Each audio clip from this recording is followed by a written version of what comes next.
प्रभु जीशु नाम रे मो पालक सुजित वर्धन आपण मान नुआ शिक्षा स्वागत करुच्ची। आज शिक्षा हूँ अग्नि रे बाप्तिस्म कणटे एवं ताहा केबे हेबो। अनेक समय अग्नि बाप्तिस्म विषय अनेकंकर मत पार्थक्य हुए। यही वीडियो जदि आपण देखिबे अग्नि बाप्तिस्म कौन ताहा आपण बुझी पारिबे। यह एक बाइबल स्टडी एवं छोट वीडियो तेणु मन ध्यान दे देखंतु। अग्नि बाप्तिस्म विषय बाइबल रे केवल दुईटा जगार ही लिखा अछि। माथ्यू तार 3 अध्याय 11 पदरे एवं लूक 3 अध्याय 16 पदरे एवं ये दुईटा जाक बाप्तिजुक जोहन प्रकाश करुछन्ते।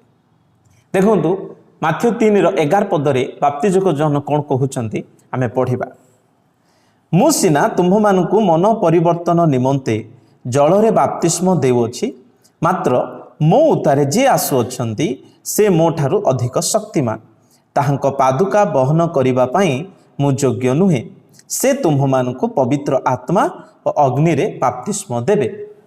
अग्निर बाप्तिस्म कहले कोन एहा अनेके द्वंद्वरे पड़न्ते। तेबे अग्निर बाप्तिस्म कहले कोनटे ए विषय रे ख्रीष्टीय समाज रे स्कॉलर मानक मध्यरे भिन्न भिन्न मत आसे। सर्वप्रथमे अनेक मत दियंती जे अग्नि बाप्तिस्म कहले यह प्रेरित 2 अध्याय रे पेंटिकस दिवस रे जो पवित्र आत्मार बाप्तिस्म हैला सेही दिन 2 अध्याय 3 पदरे लेखा अछि, अग्नि सादृश्य जिभा गुड़ाक सेमानक उपरे अधिष्ठान कला एवं सेमाने पर भाषा रे अन्य भाषा रे कथा कहिले। तेबे अनेक ख्रीष्टीय विश्वासी माने मत दियंती जे आत्मा रे ओ अग्नि रे बाप्तिस्म कहले पवित्र आत्मा जेतेबेले आमानक जीवन रे आसे एवं आमाने जो पर भाषा रे कथा कहू सही अनुभूति अग्निर बाप्तिस्मर अनुभूति बोली कहंती। किंतु यह बाइबलिक नुहे, कारण प्रेरित 2 अध्याय 3 पदरे जो अग्नि कथा लेखा अछि ताहा आखेरिक अग्नि नुहे, ताहा अग्नि सादृश्य जिभा गुड़ाक बोली लेखा जाइछि। किंतु जीशु जो अग्नि रे बाप्तिस्म देबे ताहा आखेरिक अग्नि विषय रे एठारे बाप्तिजुक जोहन प्रकाश करूछन्ति। अग्नि बाप्तिस्म कहले यार अर्थ बुझिबा पई हेले आमानकु से पदर कॉन्टेक्स्ट को देखिबा को पड़िबो। मन रखंतु केबे भी कोनोसी पद को आपण जदि कंफ्यूज होउछन्ति तार कॉन्टेक्स्ट को देखंतु, पवित्र आत्मा आपण को बुझेबे। तेणु कॉन्टेक्स्ट को जानिबा पई हेले तार पूर्व पद आ तळ पद गुडाक हमको देखिबा को पड़िबो।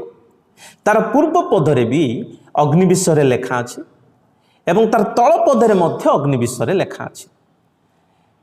पूर्व पद 10 पद को जदि आपण पढिबे देखंतु लेखा अछि, आउ एबे सुधा गछ गुडिक मूल रे कुरहाड़ी लागि अछि, अतएव जे कोनसी गछ भल फल न फळे ताहा हणा जाई नियारे पका जिवो। देखंतु बाप्तिजुक जोहन एठारे विचार विषय कहउचंती, जो गछ फल फलिबो नै बा जीशुंक ठारे विश्वास रे मन परिवर्तन रे आत्मिकता रे बढ़िबो नै ताले से गछ को हणा जाई नियारे पका जिवो। ए निया कहले कोन सूचाए? ए निया होउची दंड को सूचाए। तापरे 11 पदरे सेही अग्नि बाप्तिस्म कथा बाप्तिजुक जोहन कहले एवं 12 पदरे देखंतु से निजे एक्सप्लेन करिसंती। 12 पदरे लेखा अछि, ताहांक हातरे कुला अछि आ से निज खला उत्तम रूपे परिष्कार करी आपणा गहम अमार रे संग्रह करी रखिबे, आउ अगाड़ी जाक अनिर्बाण अग्नि रे पोड़ी पकाइबे। देखंतु निजे बाप्तिजुक जोहन जे कि जीशु ख्रीष्ट आमान को अग्नि रे बाप्तिस्म देबा कथा कहले से ही तार तळे एक्सप्लेन करी कहउछन्ती जे जीशु को हाथ रे कुला अछि, से आसीबे गहम गुडाक आपणा अमार रे रखिबे एवं अगाड़ी जाक अनिर्बाण अग्नि रे पकाइबे, पोड़ी पकाइबे। तेणु ए अग्नि कहले कोन? यह नरक दंडर अग्नि अटे। तेणु करी प्रिय माने एठारे विशेष करी बाप्तिजुक जन शिक्षा देबा को चाहंती, जो माने जीशु को विश्वास करंती, मन परिवर्तन करी ख्रीष्टन ठारे समर्पण हुअंती, सेमानकु प्रभु जीशु ख्रीष्ट आत्मा रे पवित्र आत्मा रे बाप्तिस्म दियंती। किंतु जो माने जीशु को विश्वास करिवे नहीं, जीशु को विरोधर जीवन काटिबे, पापरे जीवन काटिबे, जीशु ख्रीष्ट आसिला परे सेमानकु मध्य विचार करी अग्नि रे पकाइबे बा अग्नि बाप्तिस्म देबे। तेणु आमମାନଙ୍କର प्रभु जीशु ख्रीष्ट विश्वासी को पवित्र आत्माଙ୍କର बाप्तिस्म दियंती एवं अविश्वासी मानकु अग्नि बाप्तिस्म दियंती बा अग्नि रे पकांती। तेणु करी कॉन्टेक्स्ट अनुसार अग्नि बाप्तिस्म कहले यह नरक दंड को सूचाए। आमे कॉन्टेक्स्ट बाहर जाइए शिक्षा देवा उचित नुहे। आमर मनरे जहाँ इच्छा लगुच टे भल लगुच आम सेमती दे पारिबा नहीं। बाइबल हमको कौन कहूँ कॉन्टेक्स्ट ताहाको हमको ग्रहण करिबार अछि। अनेक कहती अग्नि परिष्कार अटे प्यूरिफाइंग फायर।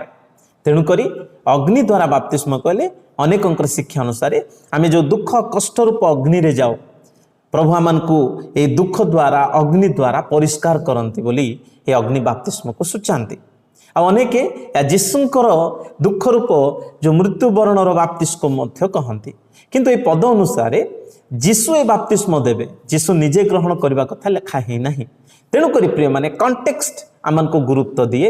यह हूँ जीशु विश्वासी मानू आत्मार बाप्तिस्म दियंती एवं जीशु अविश्वासी मानू से जितेबाला आगमन करेंगे विचार करी से समस्त अगाड़ी जाक अविश्वासी मानू से ही नरक दंड रे पकाइबे। ए विषय हुए तो आमर मत पार्थक्य हो पारे किंतु आपण मान को अनुरोध करने को चाहिए कॉन्टेक्स्ट को आधार करी बाइबल शिखिबा पई चेष्टा करंतु। आमेन।